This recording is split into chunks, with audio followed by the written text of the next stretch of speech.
అట్లా అనుకుంటుర్రా? ఓపిక పట్టిన అధ్యక్ష, నేను మర్యాదకుంటున్నా. మీకు ఎంతమంది ఉన్నారో తెలియదు, నాకు చికాకు వచ్చిందని తెలిస్తే లక్షలాది మంది పిల్లలు రోడ్డు మీదకి వచ్చి బట్టలు తీసుకొడతారు అధ్యక్ష ఒక్కడినొక్కడిని. నేను వద్దంటున్నా కాబట్టి, చట్టాన్ని గౌరవిస్తా కాబట్టి, చట్టాల పట్ల శాసనాల పట్ల ఈ భారత రాజ్యాంగం పట్ల మాకు సంపూర్ణమైన విశ్వాసం నమ్మకం ఉంది కాబట్టి ఏమనుకుంటూ ఊరుకుంటున్నాం అధ్యక్ష. అది మా చేతగాని తనం కాదు. చంద్రశేఖరరావు గారు నీ పిల్లలకు చెప్పు, ఇది మంచిది కాదు, నువ్వు అనుకుంటున్నావేమో ఇట్లా ఏదో చేస్తే మానసికంగా కుంగదీసి దెబ్బతీసి రాజకీయంగా ప్రయోజనం పొందుదామని నువ్వేమైనా కలలుగా అంటే నువ్వు అనుకుంటున్నావేమో. అట్లా కుదరదు చంద్రశేఖరరావు.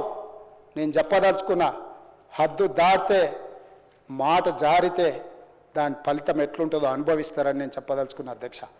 పదవి ఎంతకాలం ఉంటుందని కాదు, ఎట్లా ఉన్నామనేదాన్ని నేను లెక్కగడతా అధ్యక్ష. ఆత్మగౌరవం చంపుకొని పదవి కోసం లాలూచిపడి దిగజారే రాజకీయాలు నేను చేయను అధ్యక్ష. ఉన్నంతకాలమే ఉంటా, నిటారుగుంటా, నికార్సుగుంటా. ఏది పడితే అది మాట్లాడితే ఇక నుంచి ఊరుకొని నేను చెప్పదలుచుకున్నా.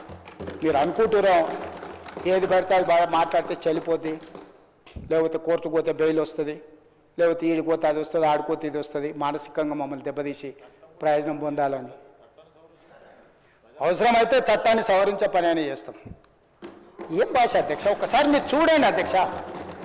ఆడపిల్లలు ఆ రకమైన భాషను వాడి ఆడపిల్లలే వాళ్ళ ప్లాట్ఫామ్లలో పోస్టింగ్ చేస్తే ఇది మంచిదా అధ్యక్ష? ఏం సాంప్రదాయం? తెలంగాణలో ఇట్లాంటి సాంప్రదాయం ఎప్పుడైనా ఉందా అధ్యక్ష? తెలంగాణ ఉద్యమం సందర్భంలో కూడా అంత పెద్ద ఎత్తున భావోద్వేగాలు ఉన్నప్పుడు కూడా ఇలాంటి భాషా ప్రయోగం జరగలేదు అధ్యక్ష. ఇదెక్కడి వింత పోకడలు, పైశాచిక ఆనందం అధ్యక్ష. వీటిని క్షమించే సమస్యనే లేదు అధ్యక్ష. నేను స్పష్టంగా చెప్పదలుచుకున్నా. చంద్రశేఖరరావు గారు వినండి, మీ పిల్లలకు బుద్ధి చెప్పండి. ఇలాంటి సాంప్రదాయం సంస్కృతి భవిష్యత్ తరాలకు ఇవ్వదలుచుకోలేదు. దీన్ని ఇక్కడనే పాతరేయదలుచుకున్నా. ఉప్పు పాతరేస్తే ఇట్లాంటి సంస్కృతిని మీరు ప్రోత్సహిస్తే ఎవరిని వదలను. ప్రజాస్వామ్యయుతంగా ప్రతిపక్షంగా మీరు మాట్లాడండి, చెప్పండి, విమర్శించండి. దాన్ని సరిదిద్దుకోవడానికి మా ప్రభుత్వం సిద్ధంగా ఉంది, గౌరవిస్తాం. భారతీయ జనతా పార్టీ కూడా మా ప్రతిపక్ష పార్టీ. వాళ్ళ కేంద్రంలో అధికారంలో ఉండరు, ఆ అధికారాన్ని మన రాష్ట్రానికి ఉపయోగించేదానికి చేస్తున్నాం. అందుకే అధ్యక్ష, తమరు కూడా అక్కడి నుంచి ఆదేశాలు ఇవ్వండి. దీని మీద చర్చ జరగాలి. మీడియా మిత్రులకు కూడా నేను అడుగుతున్నా, మీ సంఘాలు ఏవైతున్నాయో సంఘాల నాయకులను కూడా అడుగుతున్నా, ఎవరో జర్నలిస్టులు లిస్ట్ ఇవ్వండి. జర్నలిస్ట్ అనే పదానికి డెఫినేషన్ ఏందో ఇవ్వండి, ఆ లిస్ట్ ఇవ్వండి. ఆ లిస్టులో ఉన్నోళ్ళు ఇట్లా తప్పు చేస్తే ఏం శిక్షిస్తారో మీరు నిర్ణయించండి. ఆ లిస్టులో లేనోడు జర్నలిస్ట్ కాడు, జర్నలిస్ట్ కానోడిని క్రిమినల్ కిందనే చూస్తాము.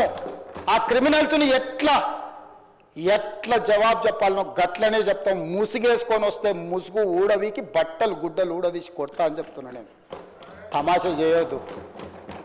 నేను కూడా మనిషిని, నాకు చీమునెత్తురుంది.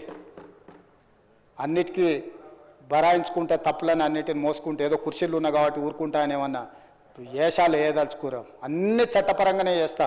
చట్టాన్ని పరిధి నేను దాటను. ప్రతిదానికి ఒక శిక్ష, ఒక విధానం ఉంది. ఏది కూడా పరిధి దాటను, ఎందుకంటే నేను ముఖ్యమంత్రిని. చట్ట పరిధిలోనే అన్ని శిక్షలు ఉంటాయి. జర్నలిస్టులకు కూడా నా సూచన, ఎవరు జర్నలిస్ట్ వాళ్ళ గుర్తింపు కార్డు ఏందో మీరు నిర్ణయించండి. అది ఏదో ఏ లైన్ మీరు చెప్తారో చెప్పండి, వాళ్ళని మినహాయిస్తాము. మిగతా వాళ్ళు మాట్లాడేదాన్ని విశ్లేషిస్తాము.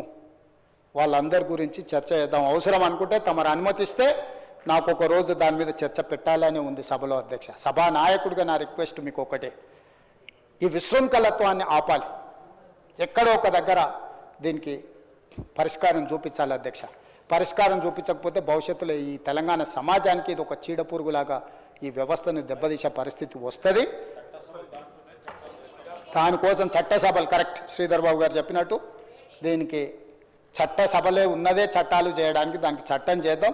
ఒకసారి తమరి నేతృత్వంలో ఆదేశిస్తే లెజిస్లేటివ్ అఫేర్స్ మినిస్టర్ గారు జర్నలిస్ట్ సంఘాలను కూడా పిలిచి, అదేవిధంగా ఐఎన్పిఆర్ మినిస్టర్ గారు కూడా నా సూచన, మీరు పిలిచి కూర్చోబెట్టి మాట్లాడండి. ఇది చర్చ చేయండి. దీన్ని వదిలేసి ఊరుకుంటే ఎవరినో ఒకరిని అన్నారని కాదు, ఇది ఎవరినన్నా మనల్ని అందరిని అన్నట్లనే.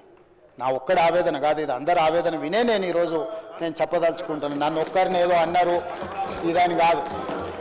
ఇది మాత్రం మాత్రం మంచిది కాదు. మీరు చర్చ పెట్టండి, దీని మీద చర్చ జరగాలి. ఒక మంచి సాంప్రదాయానికి తెలంగాణ వేదిక అవ్వాలి. అందరినీ సహకరించమని సభలో ఉన్న సభ్యులందరం కూడా చర్చించుకుందాం. స్వీయ నియంత్రణతో పాటు రాజ్యాంగపరమైన నియంత్రణ కూడా అవసరమే. ఎవరైనా పరిధి దాటినప్పుడు ఏ రకంగా శిక్షించాలనో దానికి అవసరమైన చట్టాన్ని చేయడానికి కూడా తమరిని అనుమతి ఇవ్వాల్సిందిగా కోరుకుంటూ తమరు